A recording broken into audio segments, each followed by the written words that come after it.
Hello, everyone. This Hey. is round two. We tried to be really fancy and do a live YouTube video, but it turned out real pixelated. So we're going to do this one more time and even shorten it a little bit. So Shorten it, be more efficient, get you the information you need exactly without pixels. Can't wait. So really excited to talk to you about college visits. This video is made for Slice Scholars. So we're about to roll out a bunch, or we've already rolled them out, but a bunch of college visits that you can sign up for this summer. And we'll talk a little bit more about them in a second. But this is to help you figure out how to prep for that, and also how to determine what college is a good fit for you. So yeah, we'll turn it over to Alice. Oh, this is Alice, by the way. Hey. She's great. I'm Elaine. I'm also great. And we're going to talk about why we're making this video. Great. So as you get ready to go on these college visits, we wanted to make sure that you felt really comfortable with the kind of lingo, the process that's going to happen, what it's going to look like.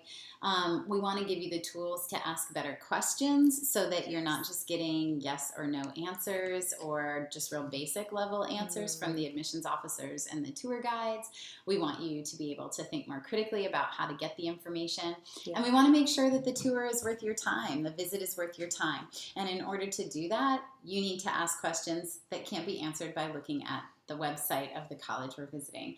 So we're going to prep you for that so that you feel really comfortable on the college visit. Yes, and that being said, why visit a college? What's the point of doing a college tour, college visit? One that I think is really an important point is to form your own opinions based on your own experience. So often we get a lot of feedback from our parents, from other students, from teachers, counselors, just a lot of people have a lot of opinions, and are going to tell you what they think about a college campus. So instead of taking their word for it, go check it out yourself and make sure that you can, again, make your own opinion for yourself. So like if someone's telling you, oh, it's such an ugly campus, go check it out and see. Also, that might not matter to you in the long run, but also that opinion may be wrong. So yeah, check it out. Also, exploring all of your options is such a really important tip. There's so many schools out there that you may not have heard about, and so going on a college tour just to check out the campus is a great way to be like, wait a minute, this college wasn't on my list originally, but I really could see myself here, like really cool people, stuff like that. So explore your options. Next, it's helpful to see if you can imagine yourself there at that campus. And this is different for everyone, but if you're ready, if you're one of those people that you hit that campus and you're like, oh my gosh, this is my dream, like I could see myself here, I'm in love, it's the first time, whatever. Like that confidence from that visit, or that, the fact that you felt so comfortable might end up helping you really flourish during your time in college. So that might be a great indicator on whether that school is a right fit for you, and you would never know unless you visited the campus. Next is, we have so often, a lot of the questions we have, you could actually find on their website. So this is an opportunity to get information and details that you probably won't find on their website. It's more experienced, kind of anecdotal stuff. So that's a great way to pick some people's brains about their campus. And okay, so I also want to talk about the list of the schools we're going to visit. So check it out. Here you go. Get ready. All right. So UNC Chapel Hill, UNC Wilmington. We're actually providing transportation for that one. Meredith College in Raleigh, and then we're going to the Charlotte area. So we'll be providing transportation to Davidson College and Queen's University. And then in the Greensboro area, we're headed to Elon and UNC Greensboro. I mean, the list keeps coming. And then to wrap it up, we'll be visiting Duke University, and then we have some bias in the house. Okay. And then NC State University as well. So this is a great list. Definitely come out. There's so many different options. Sign up as soon as you can. The deadline is literally next Friday. So get in there. First come, first serve. Okay.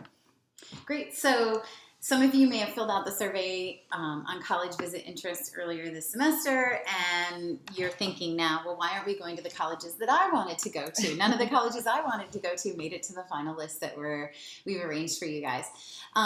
We still hope you come for some of the reasons that Elaine mentioned, that there are hidden gems, schools you might not have considered or you already have a preconceived notion about, and you don't think it's something to be on your list. But what else are you doing? You might as well come out, hang out with your Sly Familia, and go Have a visit great some time. colleges. But it also gives you a sense of type of college. So let's say you're absolutely certain that you want to go to a small liberal arts school. You want to go to a school that is maybe even smaller than your high school, okay? Yeah. And so you were really interested in Guilford College, and we're not going. Mhm. But come with us to Charlotte and to Davidson College and Queen's University. Both of them have under 2,000 undergrads. Yeah. So maybe for some reason you've decided those two schools aren't a particular fit for you.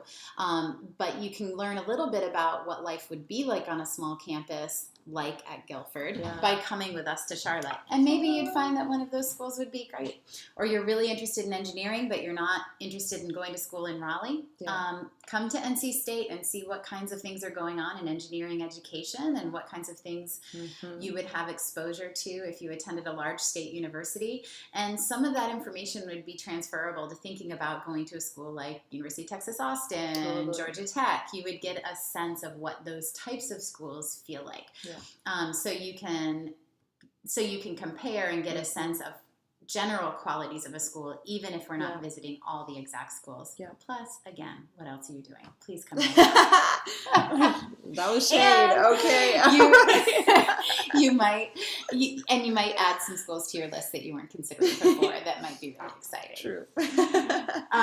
So before I worked here at SLY, a while ago, I was an admissions officer at Duke, and so I conducted a lot of these admission sessions that you would be coming to, that we'll be going to for our college visits.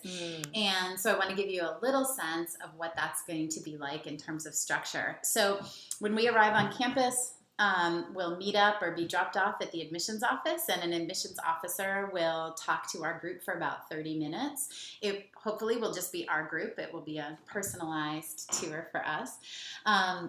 And the admissions officer who conducts that session is someone who sits on the admissions committee, reads applications, helps make decisions about who's admitted to the school. And then we'll go on an hour walking tour of campus. Admissions officers and tour guides like to talk, Elaine. Sure do. Yeah, admissions officer, tour guide, whatever. So they like to talk a lot, and you will be on information overload. So we really encourage you to prepare for the visits that you're choosing to attend, and really think about, maybe 3 or 4 things that you want to make sure that you remember about the visit. You want to make sure you understand something about research opportunities, or something about the way housing works, or special study abroad options. Whatever the things are that are important to you, make sure you know what those things are, so you're prepared to take notes in your phone, take notes on a notepad, whatever, so that you can remember it. A lot of the information you're going to take in is just sort of the vibe that you're walking around. So please make sure you are preparing and thinking about that. Also, because we're going to be visiting in the summer, it's going to be hot. It's going to be hot. Toasty. Campus tours are going to be long. Wear comfortable shoes. And there won't be as many students on campus, and there's not going to be as much going on as if we were visiting in October, let's say. So don't be too judgmental about what that feels like. If the campus feels dead, it might just be because the only students that are there are students who are taking summer classes. And so you're going to have to do some imagining of what it would be like during the regular school year. Also, it might be too hot. It might be rainy. You might not like your tour guide. Your admissions officer might be boring. All of these things that start to play into your opinion of a school. Just keep in mind that you're trying to get the whole school experience. And if it's raining on the tour, don't cross it off your list. So don't be too judgmental is the lesson in there for you. So we're going to do some scenarios for you. First, how we would encourage you to think about asking questions and talking to an admissions officer during that first 30-minute session of our campus visit. Yes, so we got some role play. So I am going to be the scholar in this example, and then Alice is going to be the admissions officer. We're just going to dive in and then talk about, just some good questions and what are good questions, what are not so good questions. Okay, so starting off, end scene. All right, here we go. Hi, hello. Is your pre-med program, is it good? Yeah, our pre-med program is great. We have a lot of students who are pre-med. Does anyone else have any questions? And again, shade. No, I'm kidding. All right. So, okay. So again, that was a yes or no question. We'll talk a little bit more about why that question wasn't as good. But let's elevate this a little bit. So we're gonna do round 2. Here we go. Okay. Okay, does anyone have any questions for me? Yes, actually, I'm interested in studying something in health fields. I'm thinking about going pre-med. Are there opportunities for internships and research that undergrads can have on campus? Oh, that's a really good question. So we have a lot of students who are interested in health careers. We have a really robust advising system for students who are interested in those careers, and that includes our health internships program that allows our undergraduate students to go over to our medical center and shadow doctors. Sometimes that leads to research opportunities for them. Also, we do some service learning as a part of our pre-med and pre-health advising. So I know, for example, last spring break, there was an alternative spring break group that went to a community clinic in Mexico and did some healthcare while they were there. And that was a really great opportunity to see disparities in healthcare and so forth. And so we do a lot of different things to expose students in those fields. Thanks for that question. Oh, yeah. Absolutely. Okay, and see. All right, so to contrast these two questions, but more specifically the two answers, I think I have to rewind to the first question, which is like, is the pre-med program good? And I think that's a lot of what we're asking about, when we're thinking about what program we're going into. It's like, is this a good one? Okay.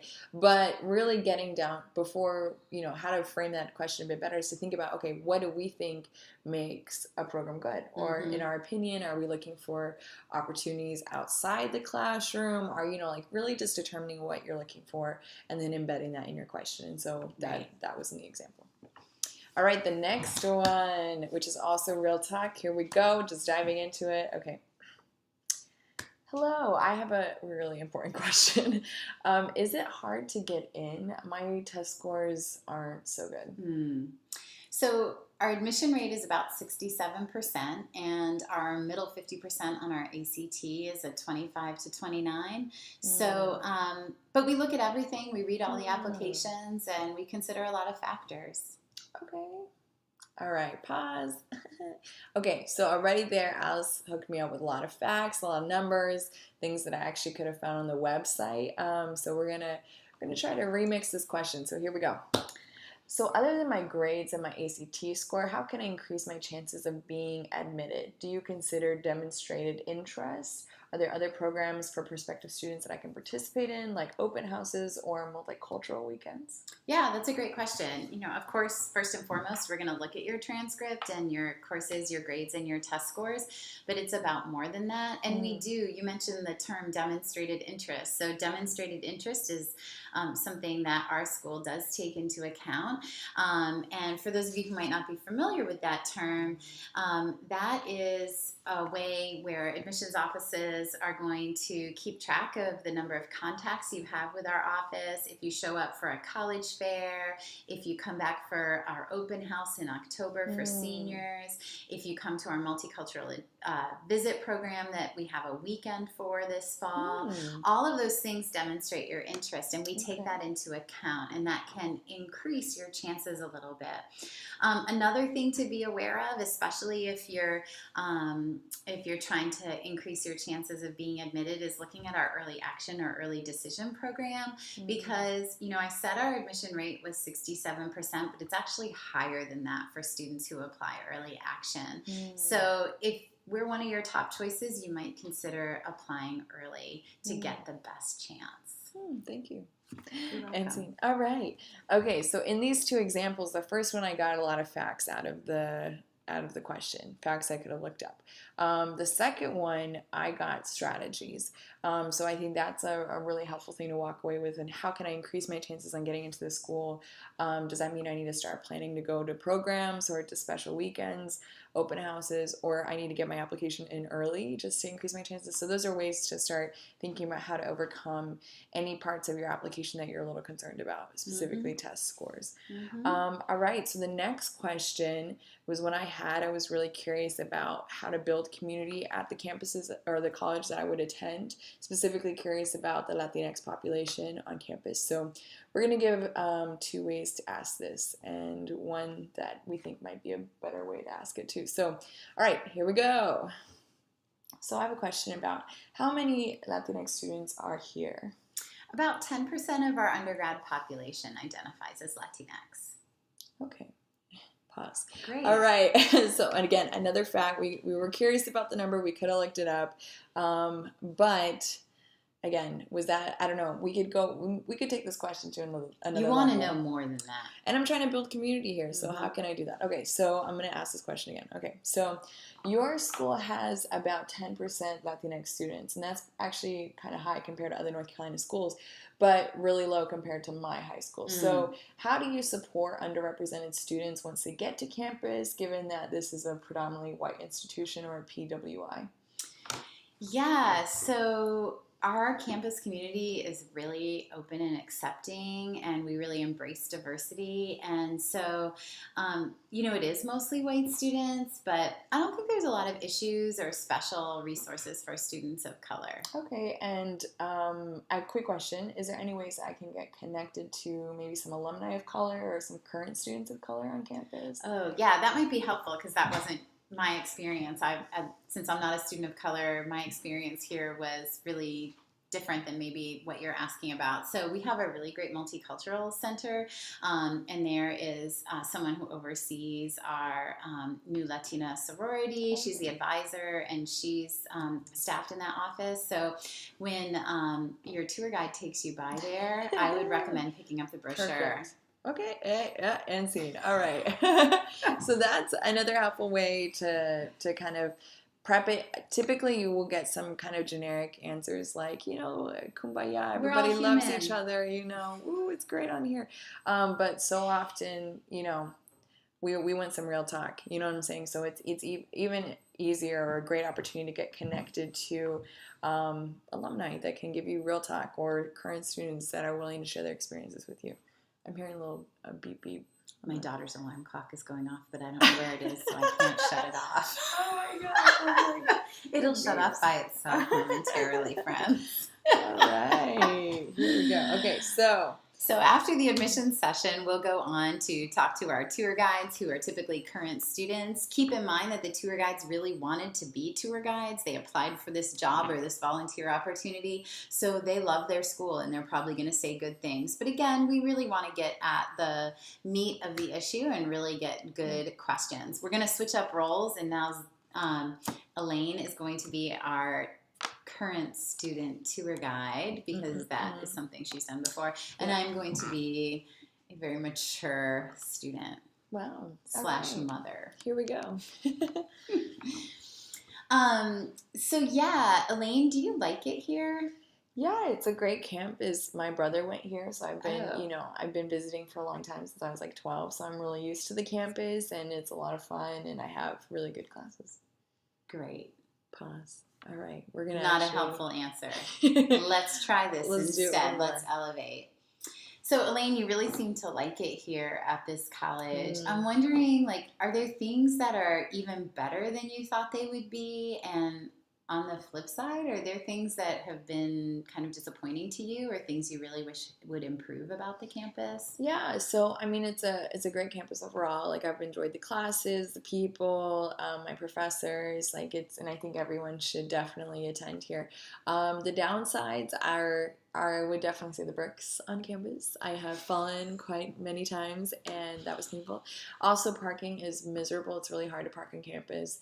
So we often take buses or walk, and so that's a little disappointing. But overall, my experience has been really great, and you should totally go. Well, but is there anything that hasn't been perfect? Did you have a professor that you had a hard time with, or a class you were struggling with? Did you find that it was a helpful place and that you were able to get your problem solved? Yeah, advising doesn't have the best reputation on campus, but it's been helpful for me, especially in those classes that I was thinking, there's just no way I'm turning it around. So I was able to go there and ask, the real talk and ask some questions on if I should drop that class, if I should switch it, so that's something that I definitely benefited from is our advising office services here. And so, yeah. Great. Thanks for your honesty. So, that's just another example. Like, you're going to get a lot of sugar-coated questions, or answers. So, you can continue to push if you're wanting to know. And then sometimes it's just helpful to get people's perspectives. You'll just add them to your data that you're collecting on people's opinions of these schools and their experiences. So, all right, so some next level questions. We just kind of wanted to leave you with a few because sometimes I remember feeling a little bit intimidated to ask the questions I really wanted to ask, and specifically about how campuses are supporting Latinx students and other students coming from marginalized communities. And so I just wanted to know, and I felt nervous about asking it. So I encourage you to, like that. This is definitely tours and panels and whatever are a very appropriate place to ask these questions. So to start off with, the first is, how is the campus environment, or what is the campus environment like for students of color? Now, if you're asking this to a panel of white people or white students, you may get some interesting answers back, but they also might be able to share some resources too based on their friends and experiences. But again, it's a pretty basic question. So it's definitely, you should definitely feel encouraged to ask that and see what different opinions pop up. Another good way to get a sense of what's going on campus is to ask if there's been any big rallies or protests or major events on campus related to the political environment or to major issues. So, for example, are there students engaged in the Black Lives Matter movement? Were there rallies, vigils, statements of support following the rescission of DACA? Are there debate forums about immigration policy? What was the vibe after the 2016 or leading up to the 2016 election and afterwards? And here in North Carolina, talking about issues related to the infamous bathroom bill, and if there have been, let's say, rallies and movements to support LGBTQ communities on campus or in the surrounding community. I think you get a lot of sense of what kinds of students go there, and a lot about institutional values and what's supported and what's not, by asking questions related to those. Yeah. And if you're curious about kind of school climate or the climate of the student body, another question that might be interesting is, are students active in social justice movements? Are they generally politically aware? Already, as a student at a specific campus, I can already tell you 3 or 5 examples where students are very proactive in increasing awareness about stuff. So that's something that you'd be looking for in the panelists or in the guide or whatever, and see what they have to contribute about what students are doing on campus. So that's another helpful one. Yeah, another question to ask is about sort of class divide as related to students who receive financial aid and don't receive financial aid. And this may really depend on your tour guide or your admissions officer and what their experience was. But you can ask, is there a difference in the experience for students who are on financial aid and those who are not? So if I am receiving a lot of financial aid to attend that institution, am I going to have equal access to things like study abroad, to unpaid internships, to research opportunities, to go see plays and performances and speakers that come to campus? Are those things free or subsidized so that anybody who attends the university has equal access? It's one thing to offer generous financial aid to pay tuition and to pay for your dorm. It's another thing to make all opportunities on campus equally accessible to all students, regardless of their economic background. Absolutely. Okay, and the last one is, do you know if there is a significant population of students here that are first-generation college students, and what are the support systems available for them? So this question is something that's also personal for me. I wish I had asked this as a first-generation college student, just so I could come in if I decided to attend that college prepared. And knowledgeable about the resources that I could go to and kind of put in my backpack, if you will, as I'm, thinking about going to that college. So definitely something to ask about resources. And yeah. Next, we're going to talk about factors for finding fit. And Alice is going to take us away.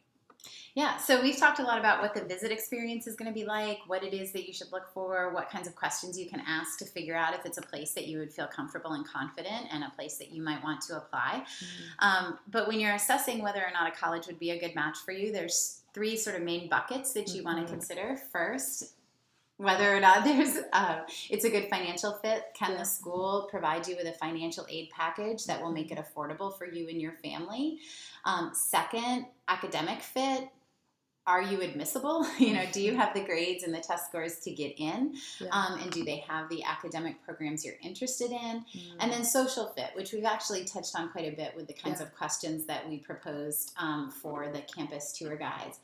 I do want to say a few things about each one. With financial fit, that includes what is the average financial aid package? Does it include loans? How much of the need do the colleges meet? So if you have a $50,000 a year need, are they going to be able to meet 100% of that and provide you with an aid package that's worth $50,000? Or do they typically only meet about 80% of the needs? So would they only be able to provide you with a financial aid package that's $40,000, for example? That was some quick math. Are there significant scholarships available? How do you apply for them? Are you eligible for them? And this is also something for those students who are undocumented, whether or not you have DACA, or if you have friends or family members who fall in this category. Really helpful to understand what the financial aid policies are at each school towards students who don't have citizenship.